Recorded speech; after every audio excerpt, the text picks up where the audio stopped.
జగన్మోహన్ రెడ్డి గారు అనంతపురం పర్యటనకు వచ్చినప్పుడు కేవలం పోలీసులు బకాయిలు చెల్లించండి చెప్పేసి ఒక ప్లకార్డు పట్టుకున్నందుకే ఆ కానిస్టేబుల్ డిస్మిస్ చేశారు. అదేవిధంగా ఆయన కుటుంబాన్ని కూడా చిత్రహింసలు చేశారని అనేక సందర్భాల్లో ఆయన చెప్పుకుంటూ వచ్చారు. ఎట్టకేలకు కూటమి ప్రభుత్వం అధికారంలోకి వచ్చాక దానికి సంబంధించి వాటి మీద పూర్తి విచారణ జరిపించిన తర్వాత ఆయన పోస్ట్ ఏదైతే ఉందో ఆయన ఉద్యోగాన్ని మరలా తిరిగి ఆయనకి ఇప్పించడం జరిగింది. అందుకు సంబంధించి ఆయన నిన్న చాలా ఆనందాన్ని కూడా వ్యక్తం చేశారు. ఇదే అంశానికి సంబంధించి పూర్తి విషయాలు తెలుసుకోవడానికి మనతో ఉన్నారు senior journalist doctor Kanakadurga Vadlamani గారు. మేడం నమస్కారం అండి. నమస్తే అండి. మేడం, ఒక బకాయిలకి సంబంధించి ప్లకార్డు పట్టుకున్నందుకే ఒక ప్రభుత్వం ఒక కానిస్టేబుల్ని ప్రభుత్వ ఉద్యోగం నుంచి డిస్మిస్ చేయడు, సస్పెండ్ కూడా కాదు, డిస్మిస్ చేశారు. మొత్తానికి నిన్నటి రోజున ఆయన ఉద్యోగం ఆయనకు వచ్చింది, ఆయన చాలా ఆనందంగా ఉన్నారు. కూటమి ప్రభుత్వానికి కూడా ధన్యవాదాలు తెలుపుతున్నారు. ఏమంటారు ఆ విధంగా పోలీసుల మీద అటువంటి ప్రవర్తనలు చేసినటువంటి గత ప్రభుత్వం గురించి? కూడా గత ప్రభుత్వం గురించి ఏం చెప్తామండి, ఎన్ని చెప్తామండి, ఎంతసేపు అని చెప్తాం మనం? చెప్తే రోజుల తరబడి చెప్పుకోవచ్చు. అంటే అన్నీ ఉన్నాయి నెగిటివ్లు, వాళ్ళు చేసిన అరాచకాలు. అయితే అసలు నిజంగా చెప్పాలంటే పోలీస్ ఉద్యోగం అనేది చాలా కష్టతరమైంది కదా. వాళ్ళు పాపం రోజంతా సర్వీస్ చేస్తారు. ఇగో ఇలాగా మన జగన్మోహన్ రెడ్డి లాంటి వాళ్ళు ఎప్పుడు ఏం చేస్తారో తెలియదు, ఆయనతో వచ్చేవాళ్ళు ఎలా ఉంటారో తెలియదు, ఎప్పుడు ఏ రకంగా ప్రజల్ని ఇబ్బంది పెడతారో తెలియదు, 1000 కళ్ళతో పహారా కాయాలి. అలాంటి ఉద్యోగస్తుడు పాపం మా బకాయిలు చెల్లించండి అని ఒక ప్లకార్డ్ పట్టుకున్నందుకు అతను మీరు అన్నట్టుగా సస్పెండ్ చేయకుండా డిస్మిస్ చేసి అతని కుటుంబాన్ని టార్చర్ చేసి ఆ ప్రకాష్ అనే వ్యక్తిని 52 రోజులు జైల్లో పెట్టి మామూలుగా ఇబ్బంది పెట్టారండి. అంటే ఏంటి, మామూలుగా మాకు ఇవ్వాల్సింది మాకు ఇవ్వండి మహానుభావ అని నోటితో కాకుండా ఒక ప్లకార్డ్ పట్టుకుంటేనే మీరు ఇంత చిత్రహింసలకు గురి చేశారే, మరి మీరు ఇంతమంది సొమ్ము కాజేసినందుకు మిమ్మల్ని ఏం చేయాలి జగన్మోహన్ రెడ్డి? పరకామణిలో ఇవాళ అసలు ఆలోచిస్తే ఆశ్చర్యంగా ఉంది కదండి. $970 దొరికితే రవికుమార్ దగ్గర 14.5 కోట్లు వాళ్ళ ఆవిడ ఆస్తి ఏంటండి దేవుడికి లంచంగా ఇచ్చారు. అదేంటో అర్థం కాలే మనకి. అందులో లాజిక్ ఏంటో కరుణాకర్ రెడ్డి గారు చెప్పాలి. ఆ మొసళ్ళు ఏంటో, మొసళ్ళు తిన్నదేంటో కదా, వారు చెప్తే బాగుంటుంది. అదేవిధంగా ఇవాళ అనిల్ చోస్కి చెప్తున్నాడు కదా, ఎవరెవరు ఏమేంటి ఎట్లా డొల్ల కంపెనీలు పెట్టాడు, ఎంత డబ్బులు పంపించాడు, దీని వెనకాల ఎవరున్నారు, మొత్తం అన్నీ 3 రోజుల్లో బయటకు వస్తాయి. మరి అప్పుడు మీకు ఎందుకు బాధ, కోపం రాలేదు జగన్మోహన్ రెడ్డి గారు? కల్తీ నెయ్యి, మరి కల్తీ నెయ్యి చేసినప్పుడు వెజిటబుల్ ఆయిల్ వాడారని మొన్న కూడా మీ సుబ్బారెడ్డి గారు కూడా ఒప్పుకున్నారు కదా, మొన్న ఒప్పుకున్నాడు ఆయన. మరి మీకు బాధ రావట్లేదా జగన్మోహన్ రెడ్డి గారు? మరి ఇప్పుడు సుబ్బారెడ్డి గారిని ఏదైనా చెయ్యాలని అనిపించట్లేదా? కరుణాకర్ రెడ్డి నేను చేయాలని అనిపించట్లేదా? వీళ్ళందరినీ పిలిచి మీకు క్లాస్ పీకాలని అనిపించట్లేదా? మరి ఎందుకు ఓన్లీ ప్రకాష్నే పాపం డిస్మిస్ చేశారు? ఏదో తనకు రావాల్సిన ఎమాల్యుమెంట్సో లేదు శాలరీకి సంబంధించో బకాయిలో ఏదో అడిగాడు ఆయన. అది మీ బాధ్యత కదండి ప్రభుత్వంలో ఉంటూ. ఎట్లా చేస్తారు అట్లా?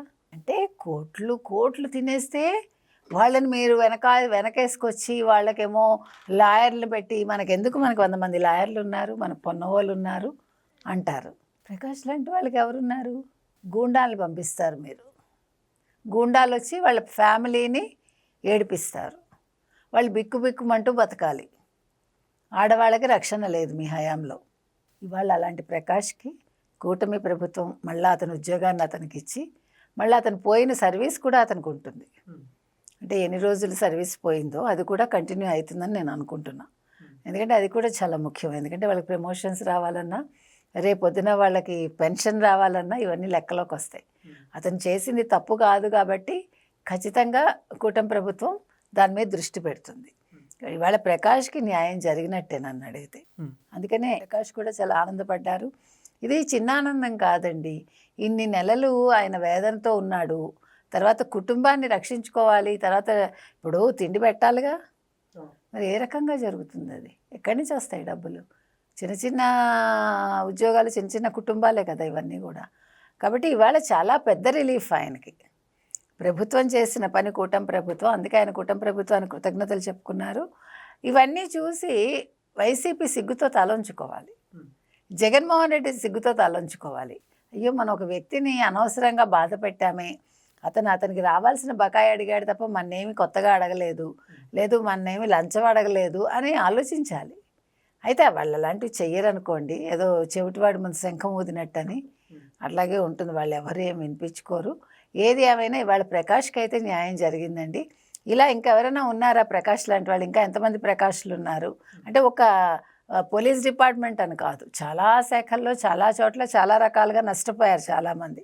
వాళ్ళందరినీ కూడా గుర్తించి కూటమి ప్రభుత్వం వాళ్ళకి న్యాయం చేస్తే బాగుంటుందని చెప్తున్నాం. మేడం, మరి అయితే గతంలో పోలీసులకు సంబంధించి ఎన్ని ఇబ్బందులు పడితే కూటమి ప్రభుత్వం వచ్చాక ఎన్నో కోట్ల రూపాయలు వాళ్ళకి సంబంధించి డిఏలు కావచ్చు వాటన్నిటి కూడా రిలీజ్ చేయడం జరిగింది. ప్రస్తుతం కూటమి ప్రభుత్వం పోలీసుల పట్ల వ్యవహరిస్తున్న తీరుని గురించి మీరేమంటారు? చాలా సంతోషించాలండి. మీకు గుర్తుందా, తెలంగాణ టైంలో ఒక పోలీసు జై తెలంగాణ అన్నందుకు అప్పుడు ఇబ్బందులు పెడితే పాపం కేసీఆర్ గారు అతన్ని దగ్గరికి తీశారు. అంటే నేను తప్పప్పు నేనేం చెప్పట్లా, కానీ పాపం జగన్మోహన్ రెడ్డి గురువు చేసిన పని గుర్తురాలి, అది నేను చెప్తున్నా. ప్రకాష్ని ఇబ్బంది పెట్టాడు అంటే మీరు పోలీసుల్ని ఇబ్బంది పెట్టకూడదు. వాళ్ళు ఎంత సర్వీస్ ఇస్తారు మనకి. పోలీస్ అనేవాడు రాత్రనక పగలనక ఎండనక వాననక వాళ్ళు ఎంత కష్టపడతారండి, అది ఒప్పుకోవాలి కదా మనం. నిజంగా చెప్పాలంటే వాళ్ళకి సెలవులు కూడా ఉండేవి కాదు ఒక కాలంలో. అలాంటి పోలీస్ వ్యవస్థ మీద మీరు కన్నెర చేస్తే ఎట్లా? మీరు చెప్పినట్టుగా ఇప్పుడు కూటమి ప్రభుత్వం వచ్చాక వాళ్ళకి రాయితీలు ఇవ్వడం కాదు, డిఏలు ఇవ్వడం కాదు, అంటే వాళ్ళకి రావాల్సిన బకాయిల మీద దృష్టి పెట్టడం జరిగింది. అన్ని రకాలుగా పోలీసులు ఆదుకోవడానికే చూస్తున్నారండి. అసలు పోలీసు వ్యవస్థలో చాలా మంచి మార్పులే తీసుకొచ్చారు. ఇవాళ పోలీసులందరూ కూడా చాలా అంటే ధైర్యంగా గుండెల మీద చెయ్యేసుకుని పనిచేస్తున్నారని చెప్పాలి. ఇంకా కొంతమంది అప్పట్లో మీకు గుర్తుంటే కనుకైతే కూటమి ప్రభుత్వం వచ్చాక చంద్రబాబు నాయుడు గారు కూడా అన్నారు పోలీస్ శాఖలో ఇంకా కొంతమంది కోవర్ట్లు ఉన్నారని. ఇప్పుడు ఆల్మోస్ట్ 90% కోవర్ట్లు లేరు, 90% మంచి వాళ్ళే ఉన్నారు. ఇంకా ఒక 10% ఉండొచ్చు, వాళ్ళని కూడా ఏరేయాలి. లేదు వాళ్ళలో మార్పు రావాలి, అదొకటే మనం చెప్తాము. ఎందుకంటే వాళ్ళు కూటమి ప్రభుత్వానికి పని చేస్తున్నాం అనుకోవాలి తప్ప, అంటే ప్రభుత్వం ఎవరిదైనా కూడా కూటమా ఇంకొకటా కాదు, వాళ్ళు ఉద్యోగ ధర్మాన్ని వాళ్ళు సక్రమంగా నిర్వర్తించాలి, ఏ పార్టీ వైపు కొమ్ము కాయకుండా, అది నేను చెప్తున్నా. కాబట్టి ఆ రకంగా వాళ్ళు కనుక చేయగలిగితే కనుకైతే వాళ్ళు ఏం కోరుకున్నా ఈ ప్రభుత్వం చేస్తుంది. అంటే వాళ్ళ పరిధిలో ఉన్నంత వరకు వాళ్ళు తప్పక వాళ్ళ కోరికలు తీరుస్తారండి. పోలీస్ శాఖకి వాళ్ళు ఏం కావాలన్నా చేయడానికి కూటమి సిద్ధంగానే ఉంది. కాబట్టి దాన్ని సక్రమంగా వినియోగించుకోవాలని మనం పోలీస్ శాఖకు కూడా చెప్తున్నాం. Thank you. Thank you. Please subscribe to Leo News for more videos.